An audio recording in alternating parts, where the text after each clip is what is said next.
Colombo 7 London Dry Gin. Colombo 7 London Dry Gin කියලා කියන්නේ මේ ලංකාවේ නම ලෝකෙටම ගෙනියන තවත් එක බ්‍රෑන්ඩ් එකක්. ඇත්තම කියනවා මේක ගොඩක් ස්පෙෂල් ජින් එකක්. ස්පෙෂලි අපි ක්ලාසික් ලන්ඩන් ඩ්‍රයි ජින් වලට ආවට පස්සේ මේක උඩින්ම තියෙන තවත් එක ප්‍රීමියම් ජින් එකක්. ලංකාවේ තියෙන ප්‍රීමියම් ජින් එක කිව්වොත් හරි. මම අද මේ වීඩියෝෙන් කතා කරන්න යන්නේ මොකද්ද මේ කොළඹ ජින් එක? ඇයි මේක ගොඩක් ප්‍රීමියම් වෙන්න හේතුව? ඒත් එක්ක මේක ලංකාවේ මුදලින් මම හොයලා බැලුවා මේකේ ගාණ වෙන රුපියල් 18000 රුපියල් 20000 අතර මේක ගන්න. මේක ගොඩක් හොඳ ප්‍රීමියම් ජින් එකක්. මම අද මේ වීඩියෝෙන් කතා කරන්න යන්නේ ඇයි මේක මෙච්චර එක්ස්පෙන්සිව් වෙන්නේ? ඒත් එක්ක මේක මොකද්ද ලංකාවට තියෙන සම්බන්ධතාවය කියලා මම මේක ගැන කතා කරන්න යනවා. අපි එහෙනම් වැඩි කතා නැතුව වීඩියෝ එකට යමු. Cheers. Hi, welcome to Barrels. මම දිල්ෂාන් වෙනදා වගේ මම අදත් ආවා බාර් ඉන්ඩස්ට්‍රි එකේ ඔයාලා වෙනුවෙන් තවත් අලුත් වීඩියෝ එකක් අරගෙන මම අද කතා කරන්න යන්නේ කොළඹ 7 ලන්ඩන් ඩ්‍රයි ජින් එක ගැන. මුලින්ම මම කියනවා මේක paid promotion එකක් නෙමෙයි. අත්‍තරම කියනවා මම මේ beverage knowledge එක දෙන්නේ especially බාර් ඉන්ඩස්ට්‍රි එකේ bartenders-ලාට hospitality industry එකේ වැඩ කරන අයට මේ වගේ දෙයක් ඉගෙනගෙන customer කෙනෙක් ඉස්සරහා බය නැතුව කතා කරන්න පුළුවන්. මම අද කතා කරන්න යන්නේ කොළඹ 7 ලන්ඩන් ඩ්‍රයි ජින් එක ගැන. අත්‍තරම කියනවා මේක ලංකාවේ නමක් තිබුණාට මේක ඇත්තටම කියනවා බොටල් කරන්නේ ඒ වගේ මේකේ ඩිස්ටිලේෂන් ප්‍රොසෙස් එක වෙන්නේ ලන්ඩන් වල එහෙම නැත්නම් UK වල. මම ඒක ගැන කතා කරන්න ඒකින්ද මේ වීඩියෝ එකේ මුලින් ඉඳලා අග වෙනකන් රැඳිලා ඉන්න. මුලින්ම ගත්තම මේ කොළඹ 7 ජින් එක ඇවිල්ලා ලංකාවේ පරණ ඕල්ඩ් රෙසිපි එකක්. පරණ රෙසිපි එකක් 1940 ඉඳන් යූස් කරපු රෙසිපි එකක් තමයි මේ දැනටත් මෙයාලා යූස් කරන්නේ. ඒ වගේම මේක අයත් වෙන්නේ අපි කවුරුත් දන්න රොක්ලන්ඩ් කියන ඩිස්ටිලරි එකට. මේකේ ගහලා තියෙන රොක්ලන්ඩ් කියලා ඔයාලට පේන ඇති රොක්ලන්ඩ් ලාංඡනය ගහලා තියෙන. අත්තම කියනවා අපිට ප්‍රවුඩ්. අත්තම කියනවා මේක ලෝකෙ හැමතැනම ඒ වගේ මේක ගොඩක් අවෝඩ් දිනපු ගොඩක් ප්‍රීමියම් ජින් එකක්. බාර්ටෙන්ඩර්ස්ලා වුණත් highly recommend කරන ජින් එකක්. අපේ ලංකාවේ නමින් කොළඹ 7 කියලා මේ ලෝකෙටම යද්දි අපිටම තමයි ඒකේ ආඩම්බරය. අත්තම කියනවා ඔයාලට ලංකාවේ බායයක මේ කොළඹ 7 ජින් එක තියෙනවා. ඔයාලට ගෙස් කෙනෙක්ට රෙකමන්ඩ් කරන්න පුළුවන් ප්‍රවුඩ්ලි කොළඹ 7 ජින් එක ගැන knowledge එක තිබුණොත් අද මම මේක තමයි දෙන්න හදන්නේ. මුලින්ම කියනවා මේ කොළඹ 7 ජින් එකට ගන්න බේස් එක මේකේ raw material ගන්න මෙයාලා කියලා තියෙන grain කියලා. grain කිව්වාම barley වෙන්න පුළුවන්, ඒ වගේම wheat වෙන්න පුළුවන්, අපි කියන තිරිඟු, ඒ වගේම corn වෙන්න පුළුවන්. මේ වගේ එකකින් තමයි base spirit එක හදන්නේ. ඊට පස්සේ මෙයාලා මේක distillation process එකට ගන්නේ copper pot still. copper pot still ඒ කියන්නේ traditional pot still එක වලට පේනවා මේකේ ගහලා තිනවා copper pot still කියලා.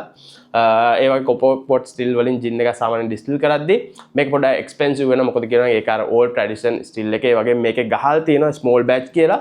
small batch කියන්නේ limited. එයාලා හදන්නේ ලොකු mass production එකක් එකපාර හදන්නේ. මේක limited handcrafted වගේ තමයි මේ bottles හදන්නේ. ඒ වගේ මේකට කොළඹ 7 කියන්නේ හේතුව තමයි මේකේ botanicals 7ක් තියෙනවා. එතකොට මේ botanicals 7න් මේකට ලංකාවට ලොකු සම්බන්ධතාවයක් තියෙනවා. මොකද සමහර botanicals එහෙම නැත්නම් මේ සමහර අමුද්‍රව්‍ය ලංකාවෙන් අරන් ගිහින් තමයි මේක ලන්ඩන් වලදී හදන්නේ. ඒ අතරින් මම ඔයාලට පෙන්නන්න මේකේ තියෙනවා මුලින්ම ඒක පිටිපස්සේ ගත්තොත් බොටල් එකේ පිටිපස්සේ ගහලා දෙනවා කොළඹ 7 කියලා. මුලින්ම තියෙනවා juniper berry, ඒ වගේම තියෙනවා coriander, ඒ වගේම තියෙනවා angelica root, ඒ වගේම තියෙනවා licorice, ඒ වගේම අපි ගත්ත ඊට පස්සේ ginger තියෙනවා. ඊට පස්සේ මේකේ වැදගත්ම ඉන්ග්‍රීඩියන්ට් දෙක තමයි වැදගත්ම බොටැනිකල් දෙක. සිලෝන් සිනමන් එහෙම නැත්නම් ලංකාවේ සිනමන් කියලා තියෙන ලංකාවට ආවේනික ස්පයිසස් වර්ගයක්. ඒ වගේම මේකේ තියෙනවා curry leaves එහෙම නැත්නම් කරපිංචා අපේ භාෂාවෙන් කියන කරපිංචා මේක ඇතුලේ තියෙනවා. මේ බොටැනිකල්ස් 7 තමයි කොළඹ 7 කියලා කියන්නේ. ඒත් එක්ක මේකට ලොකු සම්බන්ධතාවයක් තියෙන කොළඹ 7 ඒරියා වල දන්න කුරුඳුවත්ත ඒරියා. මෙයාලා මුලින්ම මේ රෙසිපි එක හදද්දී මේ කුරුඳුවත්ත එහෙම නැත්නම් මේ කොළඹ 7 කියන ඒරියා එකෙන් තමයි මේ ස්පයිසස් අරන් හදලා තියෙන්නේ. ඒකයි මේකට තවත් හේතුවක් කොළඹ 7 කියලා කියන්නේ. අත්‍තරම කියන ලස්සන බොටල් එකක්, ගොඩක් heavy බොටල් එකක්. ඒ කියන්නේ බාරෙන් වැඩි. අත්‍තරම කියන මම කැමතිම ජින් එකක්. අත්‍තරම කියන මේ කොළඹ 7 ජින් එක කියන්නේ. ඒත් එක්කම මේකේ ගහලා තියෙන ඔක්කොම සිනමන් ගාඩන් කොළඹ ඔයාලට පේන කුරුඳුවත්ත කොළඹ කියලා ගහලා තියෙනවා. ඒ වගේම මේක මිලිලීටර් 700 මිලිලීටර්. ඒ වගේම මේක ABV එක තියෙනවා alcohol by volume. සැර අපේ භාෂාවෙන් කියනවනම් සැර තියෙනවා 43.1ක්. ඔයාලට පේනවා මේක 43.1ක් කියලා ගහලා තියෙනවා. ඒ වගේම මේක ගහලා තියෙනවා original recipe ලන්ඩන් වල ඩිස්ටිල් කරන ඔක්කොම දේවල් ගහලා තියෙනවා. මේක පිටිපස්සේ ඔයා බොටල් එක වගේ බායක තියෙනවා. අනිවාර්යෙන් ලංකාවේ බාවල ඇති මේක. අනිවාර්යෙන් මම ඉස්සර දැන් අවුරුදු 5කට විතර කලින් වැඩ කරද්දිත් ඒ බායකේ අපි house නෙමෙයි house වල premium තියන් හිටියේ. ඒ කියන්නේ සාමාන්‍යයෙන් අපි මාටිනි එකක් හදනවා මෙන්න මේකෙන් තමයි අපි ඉස්සර මාටිනි එක හැදුවේ. අතන කියන සුපිරි මාටිනි වගේ කොක්ටේල් එකකට මම අද මේක තමයි try කරන්න යන්නේ. අපි මේක මෙහෙම glass එකකට දාගමු. ඒ වගේම මේ කොළඹ 7 ජින් එකට අමතරව යාළගේ තියෙන කොළඹ 7 navy strength. ඒ navy strength කියන එක ගැන මම වීඩියෝ එකක් ළඟදීම කරනවා. ඒකේ සැර තියෙනවා 57යි ගානක්. ඇත්තම කියන්නේ navy strength කියන්නේ අර සැරින් වැඩි ජින් එකක්. ඒ වගේම කොලම්බෝ 8 ජින් තියෙනවා. ඒ වගේම කොලම්බෝ 9 ජින් තියෙනවා. මේ වගේ එයාලගේ ජින් collection එකක් තියෙනවා. ඇත්තම කියනවා ගොඩක් ප්‍රවුඩ් වෙන්න පුළුවන් ලාංකිකයෙක් වශයෙන් ප්‍රවුඩ් වෙන්න පුළුවන් ජින් එකක් තමයි මේ කොලම්බෝ ජින් කියලා කියන්නේ. අපි එනම් මේක අරෝමාස් මොනවද මට දැනෙන්නේ කියලා නහයට තියලා බලමු. මුලින්ම තියපු ගමන් ජුනිපර් අරෝමා එක කෙලින්ම එනවා. ඊට අමතරව අපි ගත්තොත් සිනමන් එනවා. මට සිනමන් තියෙනවා කියලා කිව්වෙන් තමයි ඒක සාමාන්‍යයෙන් මම මොලේට දැනෙනවා. මේකේ සිනමන් අනිවාර්යෙන් සිනමන් අරෝමා එකක් මට දැනෙනවා. ඊට පස්සේ අපි ගත්තා මේ ගොඩක් හර්බල් සාමාන්‍ය හර්බල් ගත්තාම සාමාන්‍ය අර මට රෝස්මෙරි වලින් වගේ එන හර්බ්ස් ගතියක් දැනෙනවා. ඊට අමතරව කරපිංච අනිවාර්යෙන් තියෙනවා. ඒ වගේම අර සාමාන්‍ය ලන්ඩන් ඩ්‍රයි ජින් වල ක්ලාසික් අරෝමා එකක් තමයි සාමාන්‍ය සිත්‍රසි ගතිය අර බ්‍රයිට් ගතිය මට මේකෙන් දැනෙනවා. සාමාන්‍යයෙන් අර සිත්‍රස් ටැංගිරි ලෙමන් ගතියක් මට දැනෙනවා. අපි එන මේක පැලට් එකේ කොහොමද කියලා try කරලා බලමු. cheers.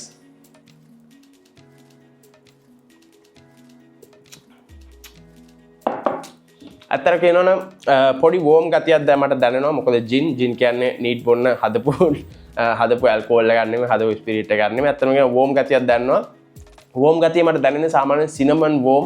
ඒ කියන්නේ අර නිකන් අර උණු වෙනවා මගේ අර මේ ඌර පැත්තෙන් අර සිනමන් ගතියක් මට දැනෙනවා. ඊට අමතරව බ්ලැක් පෙපර් වගේ ස්පයිසි ගතියක් මට දැනෙනවා. අපි තව ටිකක් බීලා බලමු.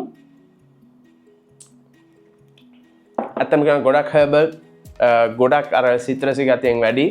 ඇත්තටම කියනවා හොඳ ජින් එකක් කොලම්බෝ ජින් කුරුඳුවත්තේ ජින් එකක්. ඇත්තටම කියනවා මේකේ ප්‍රයිස් එක ඇත්තටම කියනවා මම බැලුවා සාමාන්‍ය රුපියල් 18,000 රුපියල් 20000 අතර තමයි වෙන්නේ. සාමාන්‍ය ඩියුටි ෆ්‍රී එක එහෙම අඩුවට ඇති.